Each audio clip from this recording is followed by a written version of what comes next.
Let's settle for the news belt now. And in our first story, there are increasing fears over more coups in West Africa as a member of the ECOWAS Parliament says there is the possibility of 2 more military takeovers before the year ends.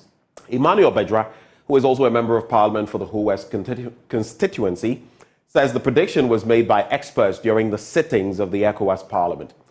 Niger's elected president, Mohamed Bazoum, was ousted at the end of last month, and the coup leaders have since resisted diplomatic attempts to resolve the crisis. Because, this is our president, they decide to, pick people who are loyal to them, especially from their tribes. Right.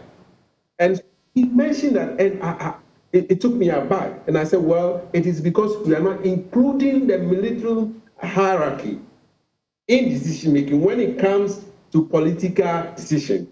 Who's supposed to be your presidential guard? Is it your brother? Is it your family member? Or you just pick people from the military setup and form your presidential guard? Check out from Burkina Faso to Guinea-Conakry to Mali and Niger, they are all presidential guards. And so we are beginning to fear that this movement, 4 of our neighbors, 4 of our brothers who are no longer members of ECOWAS because of the sanction, will affect us economically, militarily, and every sphere of our life in the region. Okay. So,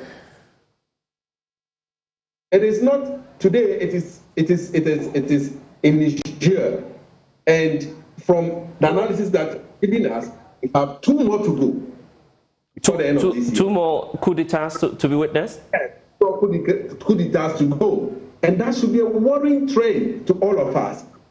In fact, from all the speakers who came to us, we have 2 more military personnel, 2 more coup d'etats sub-region to go before the end of the year. And so this should be a worrying trend to all of us, whether we agree or not.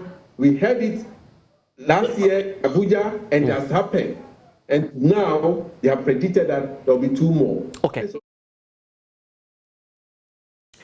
Now, the Speaker of Parliament, Alban Bagbin, however, says mistrust in the democratic process is giving rise to tension and civil disobedience in the Ghanaian society. The upsurge of insurgency activities around the country's borders has put Ghana's intelligence agencies on high alert following military takeovers in Mali, Burkina Faso, and recently, Niger. Addressing a public forum on 30 years of parliamentary democracy, the Speaker said the military may not intervene, but there is a potential danger of civil unrest if steps are not taken to address the root causes of these agitations. Here that the space of development cannot match up to population growth, with a resultant high rate of unemployment and its attendant security risk and instability, which we are witnessing. There are so many others I could add. But let me tell you that because of this, reversal of democratic gains in Burkina Faso. I used to visit the president of Burkina Faso and the parliament and speakers. I used to go there. And I was able to link a number of businessmen from Ghana to their partners in Burkina when I was deputy speaker. Look at what is happening there. Almost about 70% is being controlled by terrorists.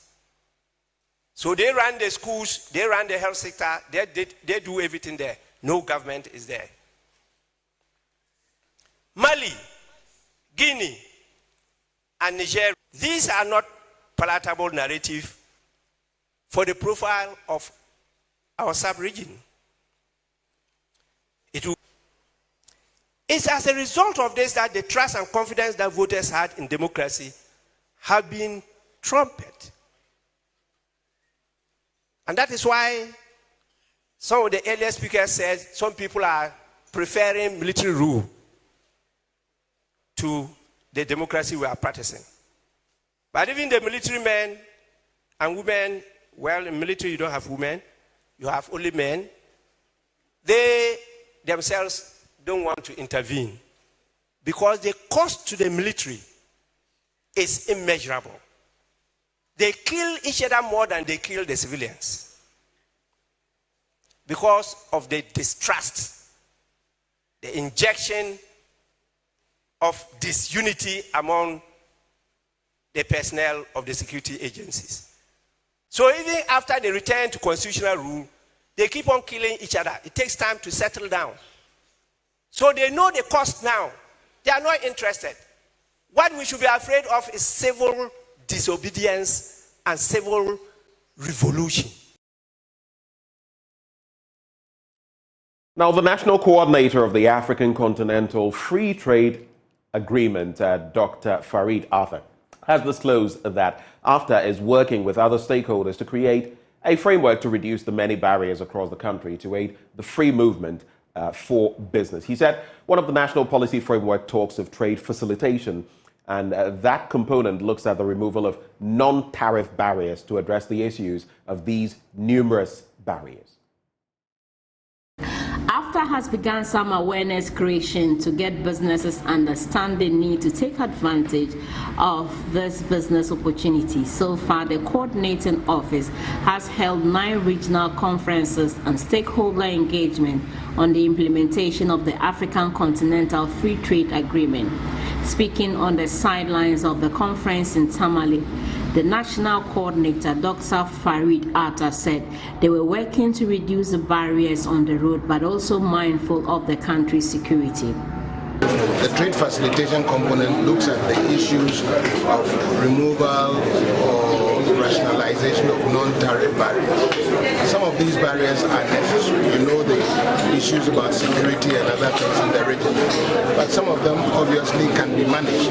And so we are undertaking various studies, and we are working also with the various stakeholders, including the customs, the immigration, national security, to determine a framework for managing these barriers so that we don't have them unduly. We don't want to remove all of them because of the risk, but we also don't want to have them unduly hindering trade across our border, across our country, and across our borders.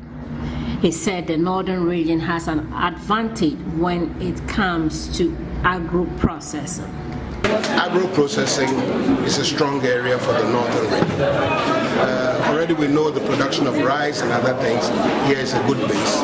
But we also know about shea butter. Shea butter is one of the well-known products from Ghana, and it originates from here.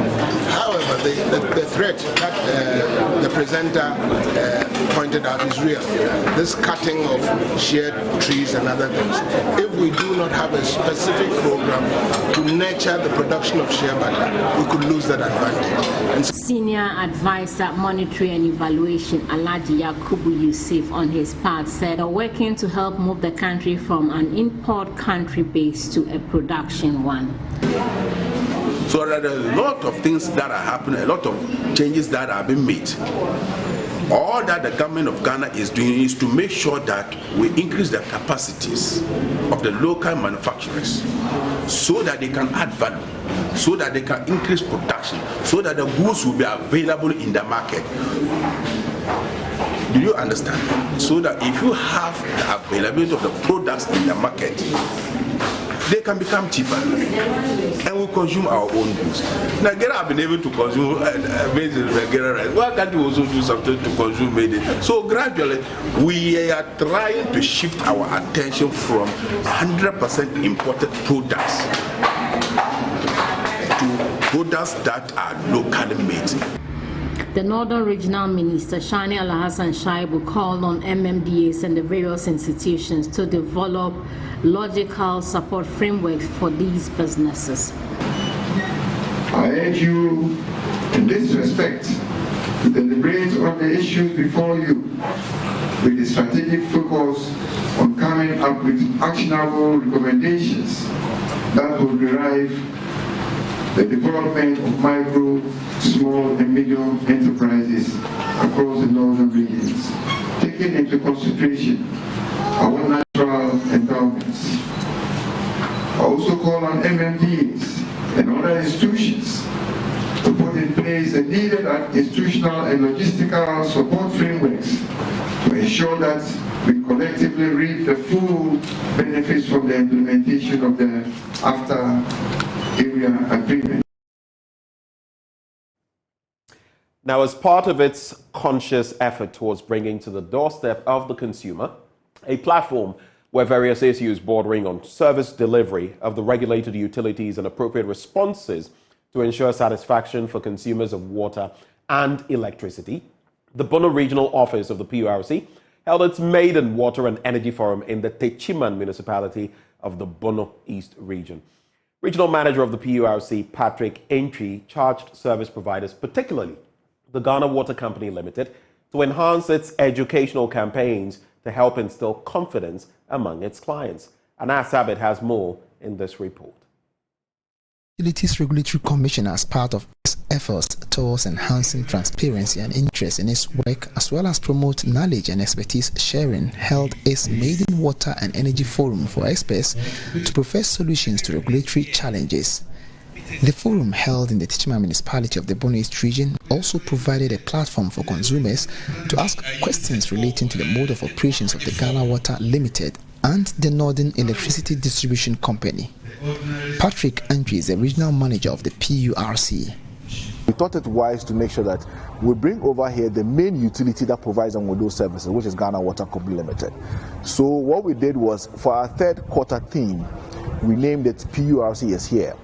And at the back of that theme is where we came up with the Water and Energy Forum. So what we try to do is we try to bring on board these utilities to come and ride on our backs to engage people of Techiman municipality. And we believe that it has been very successful. Consumers came with a lot of doubts in their minds. We were here with the regional chief manager and also the regional chief manager for Ghana Water and the area manager for VRA Netco. He charged these utility companies, particularly the Ghana Water Company Limited, to improve its consumer engagements as part of measures capable of improving trust amongst water users. We are asking Ghana Water to engage their consumers more. They should come up with an educational program where they try to go into communities, they try to go to various radio stations to speak to their consumers on what they are doing. I always say that if you don't communicate exactly what is going on or exactly what you are doing to help them or to better your service or improve upon your services, consumers wouldn't know. So we are calling on Ghana Water Company Limited in the Bono East, or let me say the Brongahafo region, to beef up their educational activities, to speak to their consumers, to assure consumers of the quality that they are churning out from their water. Regional manager of the Ghana Water Company Limited, Engineer John Kofi, assured consumers across the area of improved services and asked that the Techiman Water Supply Project will be implemented to solve the age-long difficulty in terms of access across the municipality. We want to assure them that we do some major means extension within Techiman so that everybody can have access.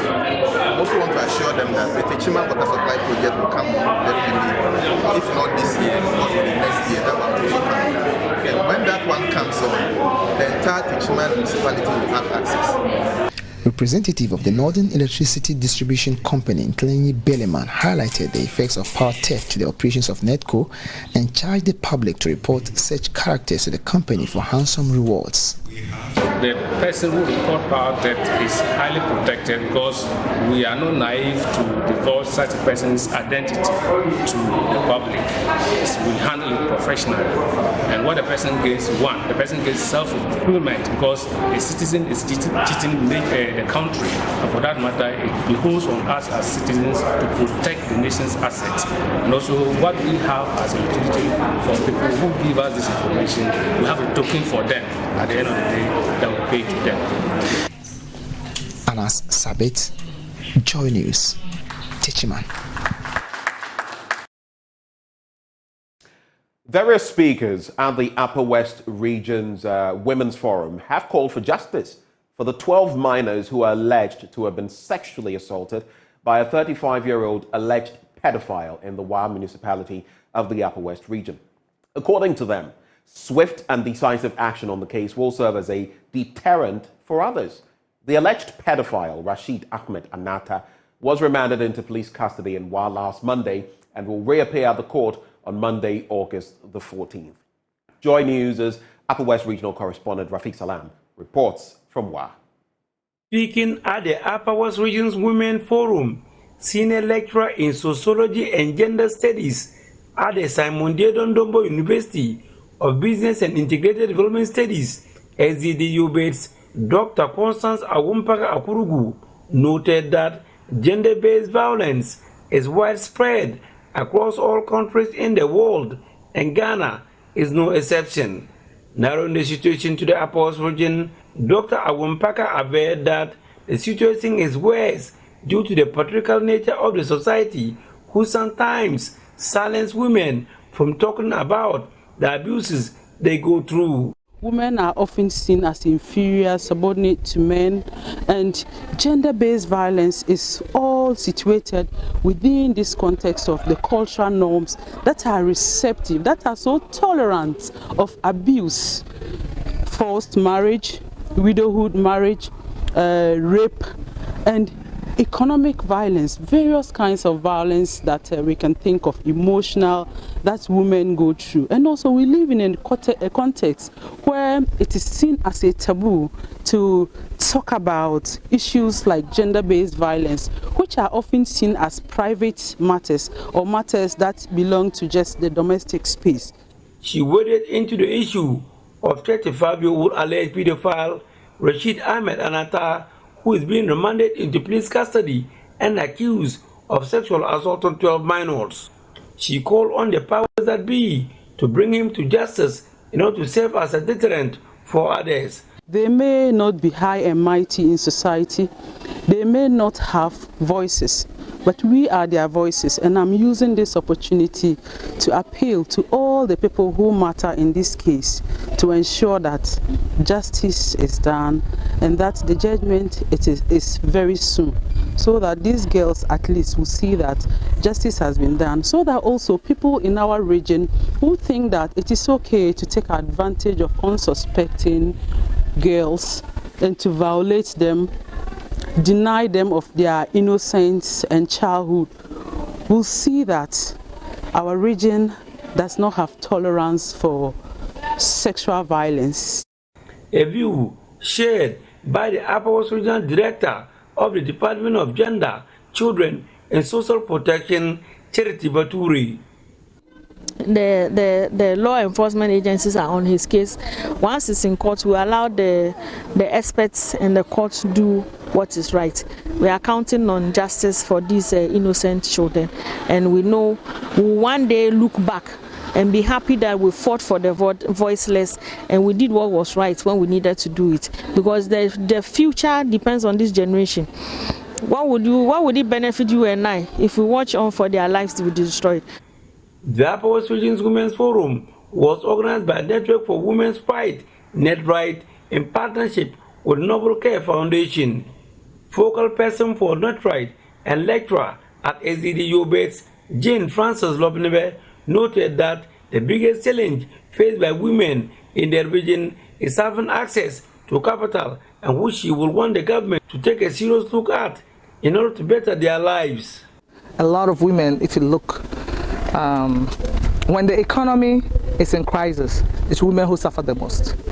And so with the COVID and the aftermath and all the crisis, financial crisis we have with the banks collapse and all that, if you look at some of the smaller banks that were collapsed, majority of the people heads were women and women-related businesses. And so that has really disempowered a lot of women economically in this region. One of the access to loans and financial resources. That is one of the, I think there are fundings and various streams of fundings that are being channeled into areas that if we have just a quarter of it channeled and made available towards specifically women, that would be one of them. So financial intervention or economic interventions, yeah. Some participants at the forum shared their thoughts. This program, I would say it's timely because it has come at the point where women are always sitting aback, making sure that they leave everything for the men to decide. So having this program has taught me that no matter the situation, If you are human, it doesn't mean that you are limited. You can fight for what is rightfully yours, and you can also go a step ahead and contest in various positions that are not solely meant for men.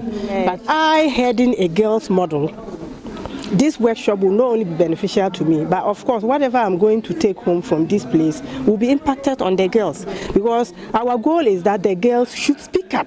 Once they have started, or once they are learning to speak up from the basic level, they will grow up to be responsible women who, whenever they are faced with any challenge, they will be in the position to speak up without any intimidation.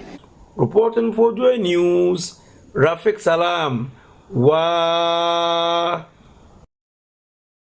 Now, in our next story, the Member of Parliament for Asanwase constituency has assured commercial tricycle operators in Kumasi of his preparedness to lead a peaceful demonstration against recent regulations to restrict their operations. Muntaka Mubarak says this will happen when ongoing deliberations with the Kumasi Metropolitan Assembly to review the ban of pragya from the Central Business District fail to yield positive results. The MP's intervention halted long hours of a street blockade at Abuabo in protest of the decision. Nanaya Ojima has more in this report. Some commercial tricycle riders on Thursday blocked the Abuabo High Street in Kumasi to protest operational restrictions by the Metropolitan Assembly.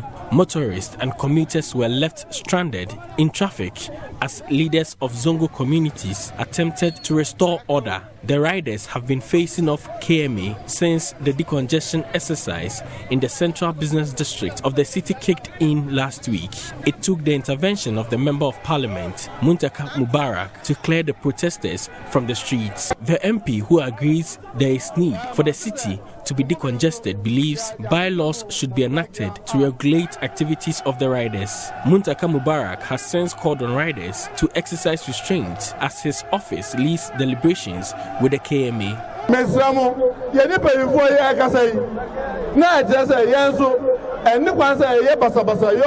I am pleading with you to exercise restraint as we deliberate on the directive. I want you to stay away from the CDB as we continue to deliberate with them.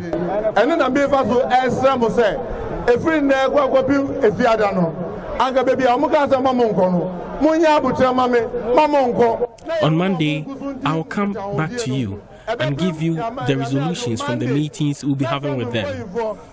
If there is need for us to proceed on a peaceful demonstration, I promise you, I will join you for that.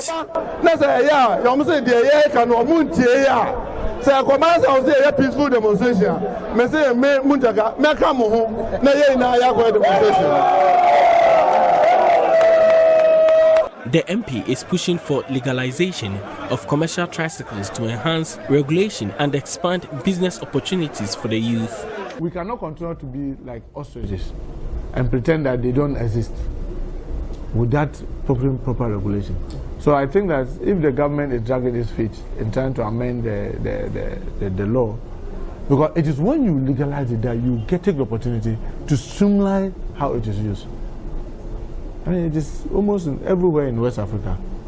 If you go to Asia, it's almost everywhere. Even those countries that seem to be so-called developed, like Malaysia and the Singapore and this, you see find these things there. Why is it that they've allowed it to be there? Because they legalize it and they take the opportunity to regulate it. Looking at the ages of those who are there. Look at the very, very young guys, very energetic guys. We don't have to drive them to a point where they feel hopeless. Because it is hopelessness that drill countries.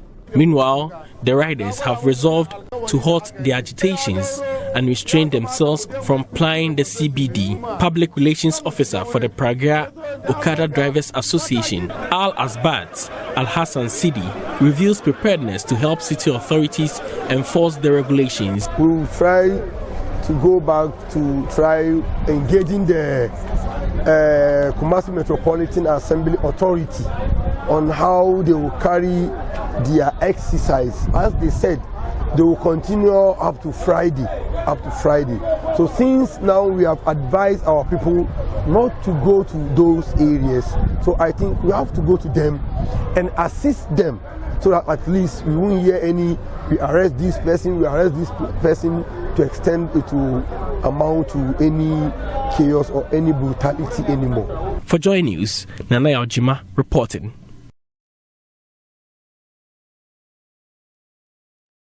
Now, a less expensive form of dialysis for people suffering from kidney failure involves filling the abdomen with fluid and draining the fluid to rid the body of waste. The method, known as peritoneal dialysis, is done manually or automatically using a machine called an automated cycler. Now, this automated cycler, which does the exchange of fluid for patients at night, is imported and can be financially stressful for the poor. Fortunately, biomedical engineering students of the Kwame Nkrumah University of Science and Technology have been able to build a less expensive cycler. Love FM's Kwesi Deborah speaks with the developers, Theodora Adefi Jambra, Benjamin Yeboah, and Martin Opoku-Kwarteng for Tech Thursday. These two procedures that we do, that's hemodialysis, that we use the hemodialysis machine. Now, statistics shows that the number of hemodialysis machine in the country isn't much, and so mostly they are expensive. They are very expensive, and so this procedure is mostly being used, the manual continuous ambulatory peritoneal dialysis, which we have automated. The traditional procedure is being used in the hospital, mostly for the children, at the children's ward. And so we sitting back and looking at the challenge that we have as a country, that hemodialysis machine, they are not enough in the country, and most of them are being owned by government hospitals, and hence the price are very high for one procedure. And so we do this also to subsidize the cost, and also it can be used in the hospital, and then as well as being used in the house. Another part of it is that with the traditional continuous ambulatory peritoneal dialysis, it's a labor intensive. With the traditional continuous ambulatory peritoneal dialysis procedure, there is the inflow, the dwell time, and then the drain.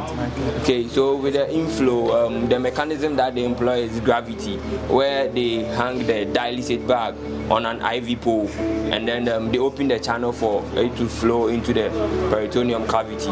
And then when it's done, they close the valve.